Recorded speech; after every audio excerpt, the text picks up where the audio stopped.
So it's an honor to be here, and for the next 20 minutes I will discuss with you some of the potential and most common side effects of AL amyloidosis treatment, how to prevent them and how to deal with them when they occur. Here you see my disclosures. So just an example, a 51-year-old female patient. She's diagnosed with AL amyloidosis. At time of diagnosis, she has a nephrotic syndrome, but with preserved kidney function. She also complains of burning feet. That's related to small fiber peripheral neuropathy. And she also has cardiac involvement with proBNPs of 2,500 and an ejection fraction of 55%. And she has even an enlarged tongue, so she has ECOG 2. And then the iliac crest bone biopsy shows 10 to 15% of plasma cells. And so we're not going to discuss like which treatment is best for this patient, but it just shows you that as why we are here, that sometimes it can be very complicated at the time of the initial presentation, and that can also already restrict the use of some treatment options. So just to remind us, like, what do we want to achieve? Of course, and it has been nicely discussed in the previous lecture by Paolo Milani, that we want to have the best response possible and also a fast hematological response. And if that response is a deep response, then of course there is the possibility of organ recovery function. But we do not want to do that at the expense of additional toxicities for patients who are frequently already more vulnerable to some of the treatment-related toxicities. So, from my perspective, one of the major opportunities is that we currently have many agents available to treat AL amyloidosis. And like 20 years ago, it was completely different. But the treatment of amyloidosis is to some extent a kind of mirror of the treatment of multiple myeloma. With some limitations because of multiple organ involvement or severe organ involvement, there can be restricted use of some of these drugs, or they should be given in a more patient-tailored schedule or dose adjustment. And especially in a country like Belgium, not all anti-myeloma drugs are, by definition, also reimbursed for AL amyloidosis, and sometimes we need to be a little bit creative in that regard. There are more and more ongoing studies, but because of the rarity of AL, there is a limited number of randomized clinical studies. And when we address adverse events, we use this common language of this CTC, common toxicity criteria, where sometimes it's a little bit, how would say, narrowed to grade 1 and 2, that's fine, and you should only worry about grade 3 and 4, but that's from a patient's perspective and also from a physician's perspective not always true. For instance, a neuropathy of grade 2 and even a neuropathy of grade 1 can have already a severe impact on quality of life of patients. So, just to remind us of the different drug classes, it all started in the past with chemotherapy, initially low dose, then high dose, corticosteroids, then there were the proteasome inhibitors, then the immunomodulatory drugs, monoclonal antibodies directed towards CD38, and currently we use those in several different combinations. For those of you who are not so familiar with these type of drug classes, but the proteasome inhibitors, where there are 3 that are commercially available, which is bortezomib, ixazomib, and carfilzomib, and have a very complex mode of action. But most important, they block the proteasome, and the proteasome is crucial in the recycling of intracellular proteins. So it's not by chance that proteasome inhibitors work very well in plasma cell disorders. But the proteasome inhibitor that is most commonly used is, of course, bortezomib or Velcade. And just to remind you, this is only from a couple of years ago, and this is from Mayo Clinic, but there the preferred first-line treatment was bortezomib plus chemotherapy, cyclophosphamide, and dexamethasone, eventually followed by autologous stem cell transplantation. And even here, there is referral to maintenance treatment. So this feels very much like a myeloma-based treatment regimen. But currently, things have changed over the past 2 to 3 years, and Daraxonrasib has entered the arena, and without any doubt, this is currently the most effective first-line treatment. I would even go one step further and not start like we do in myeloma with the first question, is this a transplant-eligible patient, yes or no? Probably for amyloidosis, this first question is different. It's more like, okay, which treatment can this patient tolerate, and is this a candidate for Daraxonrasib in full dose, or do we need to make any adjustment in the regimen, or eventually for the very frail patients because of, say, severe cardiac involvement to go for Dara monotherapy. And then eventually add another drug when the initial treatment is well tolerated and the response not yet optimal. We're not going to discuss all the different adverse events, but with proteasome inhibitors, and especially with bortezomib, there is some mild bone marrow suppression, like some thrombocytopenia, but that's never a big deal. Sometimes there is anemia, and of course, if patients have poor cardiopulmonary function, you should maybe transfuse them a little bit earlier. But the major side effect of bortezomib is peripheral neuropathy. Years ago, it was given intravenously, and then we saw a lot of peripheral neuropathy. But with sub-Q administration, this is manageable, but you need to be aware of that. Patients need to be aware of that and mention it very early to their physician. And of course, if patients have already neuropathy because of their AL amyloidosis, it can be a little bit more complicated. And then sometimes patients are started with bortezomib at a very low dose once every week, but that's really patient-tailored based treatment. Bortezomib can give some stool alterations, fatigue, and then once in a while this type of blepharitis. Ixazomib is not so commonly used, but it has the advantage of being an oral boronic acid, so it's a member of the same family as bortezomib. It can also cause some peripheral neuropathy, skin rashes, and since it's an oral drug, it can also be associated with nausea. Carfilzomib is, let's say, the most potent proteasome inhibitor, but that also limits its use in patients with AL amyloidosis. Going back to the peripheral neuropathy, it's mostly with bortezomib, this kind of small fiber neuropathy, difference in sensitivity. It starts usually with the toes, sometimes in the fingers, cold burning fingers or toes, and then it can progressively move upwards to the ankles and eventually to the lower legs. And of course, once more, pre-existing neuropathy is a risk factor. And very importantly, there's no need to rush and to start with bortezomib every 4 days. And probably the best regimen is in AL amyloidosis to give it once weekly and to avoid in that regard peripheral neuropathy. Once the neuropathy occurs and it's neuropathic pain, we recommend pregabalin or eventually a serotonin norepinephrine reuptake inhibitor like duloxetine, sometimes amitriptyline, but that can also cause some autonomic symptoms. And as you know, there is also autonomic peripheral neuropathy that can be associated with AL amyloidosis, and even bortezomib can sometimes aggravate autonomic neuropathy. There are also currently available gels based on, for instance, amitriptyline or capsaicin, and if it's really pain that prevents people from sleeping, you could also try to add some tramadol on top of that. What we sometimes tend to forget is that every proteasome inhibitor can be associated with cardiac toxicity, and the good news is that bortezomib use is very, very, very rarely associated with any cardiac toxicity. In contrast, carfilzomib is a potent proteasome inhibitor that can cause cardiac failure out of the blue in 3 to 5% of all patients with myeloma.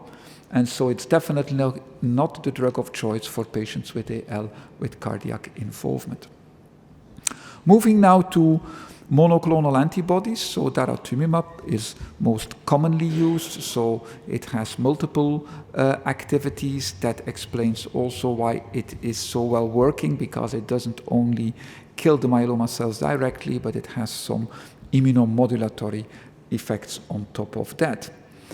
Historically, daratumumab was given intravenously, and then we saw infusion-related reactions in around 1/3 of the patients. That could be severe in 5% of patients. With dara sub-Q, it's really very exceptional that you would see any severe reaction, but still all patients need to be appropriately pre-medicated.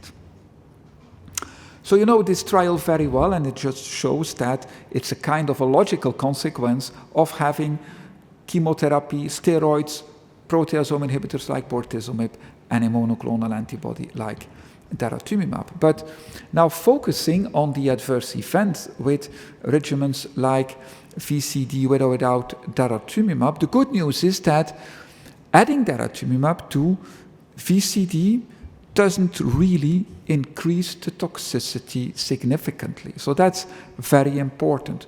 But when we look at the side effects of both study arms, indeed, we see that diarrhea or constipation occurred in around 1/3 of the patients. So on the left part of the slide, you see all the adverse events. On the right side, you see the severe adverse events graded 3 or 4 by CTC.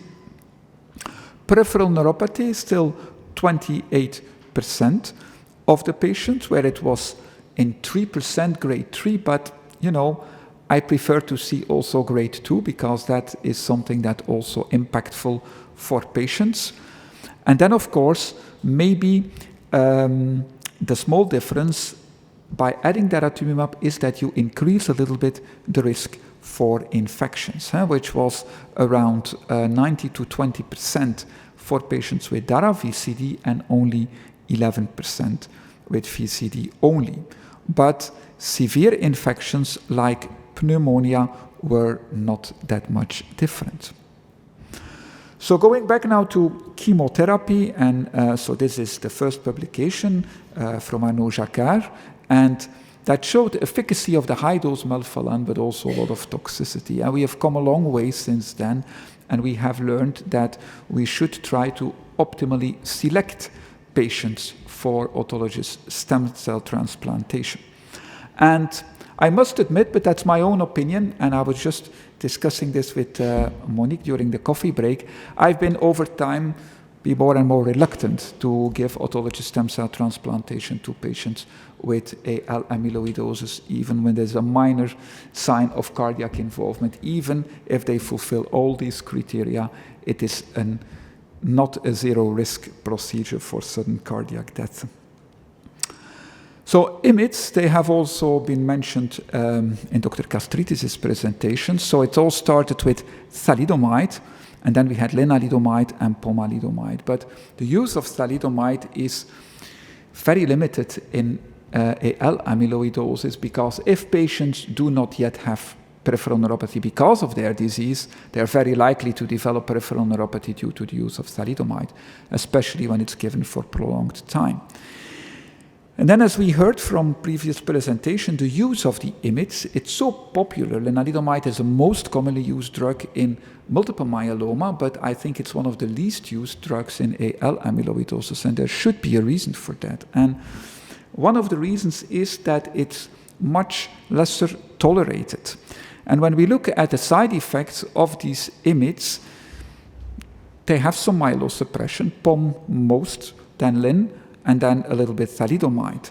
But as mentioned, thalidomide is associated with peripheral neuropathy. It can give constipation, drowsiness, even cardiac arrhythmias. And then lenalidomide, and that's based primarily on the use in myeloma, it is causing skin eruptions in around 20% of the patients. They're usually mild. It gives fatigue, muscle cramps, and after a while, these bile acid reabsorption diarrhea.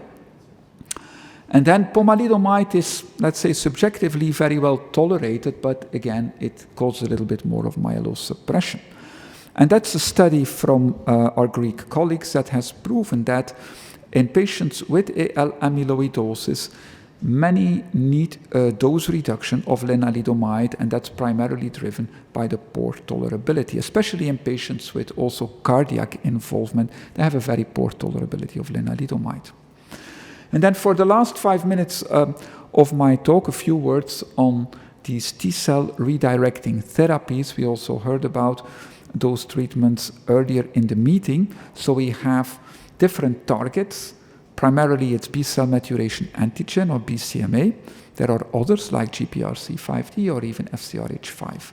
And then the way of addressing these antigens is by an antibody-drug conjugate like belantamab mafodotin, or by CAR T cells, or by bispecific antibodies.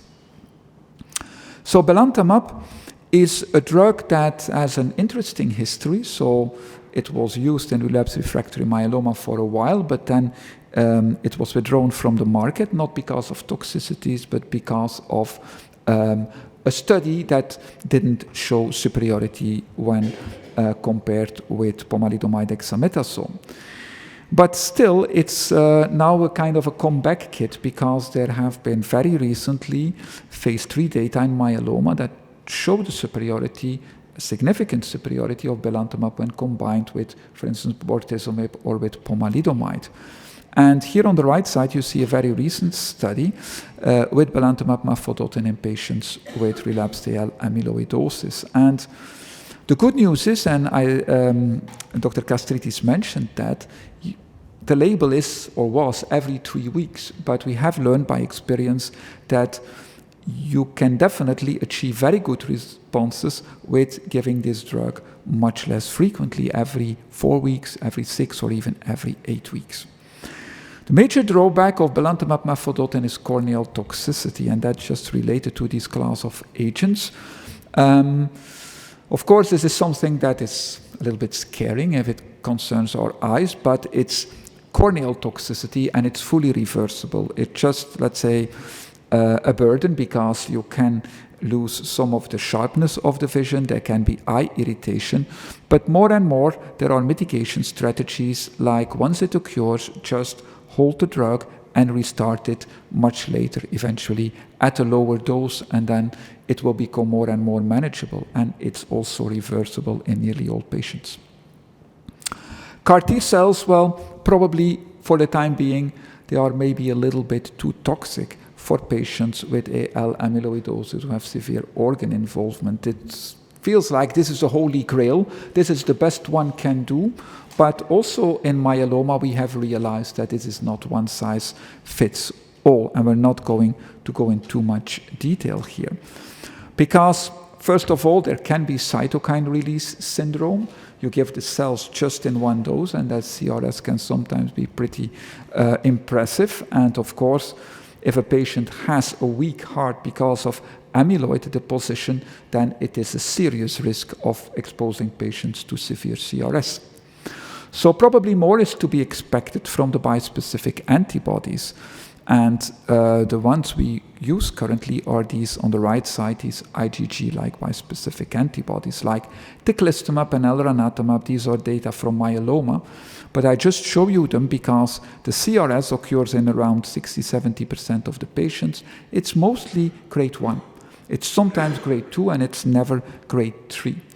ICANS, if it occurs, it's very, very low, or very, very, very, let's say, limited. So headaches, a little bit of brief confusion, but usually nothing more than that. And one of the reasons is because we have these mitigation strategies, a step-up dosing. You start with a very low dose, then you go to the next dose when patients tolerate the first dose, and then you move further in a stepwise way, so you can really spread this risk for severe toxicities. Something we have to keep in the back of our heads, that especially BCMA targeting bispecific antibodies can be associated with a severe risk for infections. And 3 out of 4 patients in the myeloma setting developed infections, and severe infections affected nearly 1 out of 2 patients. And that's something that we need to get better control of. And there are also some strategies like giving these patients intravenous immunoglobulins early, like be sure that you give vaccinations before, if possible, and maybe most importantly is also to give not the dose-dense regimens during the whole treatment, but just prolong the intervals between the dosing. And this is from the pivotal study with teclistamab, and you see in the middle these respiratory infections, and they were there during the whole treatment course. And this study was also conducted during COVID. This is a very recent study with teclistamab in AL amyloidosis, 17 patients with relapsed AL, 94% at cardiac involvement, 59% at kidney involvement, and very promising. So apart from impressive responses, there were no grade 3 or 4 CRS mentioned, and ICANS, there was one patient who developed a grade 3 ICANS, but according to the paper, it was even not clear if that was related to the teclistamab. But still, 1 out of 3 patients developed severe infection. And then here you see some recommendations. So it's better to be safe than sorry, to try to give vaccinations before whenever possible. All these patients on bispecific antibodies should receive prophylaxis for herpes zoster. They should receive prophylaxis for pneumocystis. And again, if IgG levels drop below 4 grams per liter, they should be put on IVIG treatment. GPRC5D, finally, is also a very interesting other target. And so the bispecific antibody directed towards GPRC5D that's been approved for myeloma is talquetamab. But a drawback of talquetamab is that it has some off-tumor on-target effects, and the majority of patients will lose their taste, or their taste will be significantly impaired. Many patients will have skin rashes, and many patients will develop dystrophy of the nails. So far in my own practice, I didn't have any patient who had to discontinue because of that. But of course, if a patient has already problems with feeding, then you should be very careful with this type of drug. An advantage is that the risk of infection is significantly lower compared to the BCMA targeting bispecifics. And then finally, venetoclax, we have heard about it. So for patients with T1114 or BCL2 overexpression, very attractive drug. Very frequently used these days, although even in myeloma not officially licensed. But of course it's an oral drug. I think the GI side effects are also related to the dose you intend. But also here there is a little bit increased risk for infections that we have also encountered in the myeloma studies, so you need to be careful there. And eventually, if a patient is already at risk, put them temporarily on antibiotic prophylaxis. So in conclusion, the good news is that the treatment of AL amyloidosis has really expanded, and it has evolved from traditional chemotherapy plus steroids now to more clone-directed treatment, mostly with combinations of agents. And in that regard, daratumumab plus bortezomib plus alkylators and steroids are the current backbone of AL amyloidosis treatment. Again, high-dose chemotherapy is a rescue option, but I would really call it a rescue option for a small subset of very highly selected patients. And one of the challenges, and that's also one of the reasons why we are here, is that AL amyloidosis patients need much more, let's say, tailoring of their treatment according to their clinical situation, just because they are more vulnerable for all types of drug-related adverse events.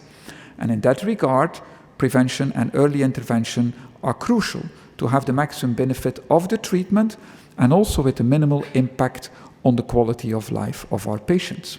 Thank you for your attention.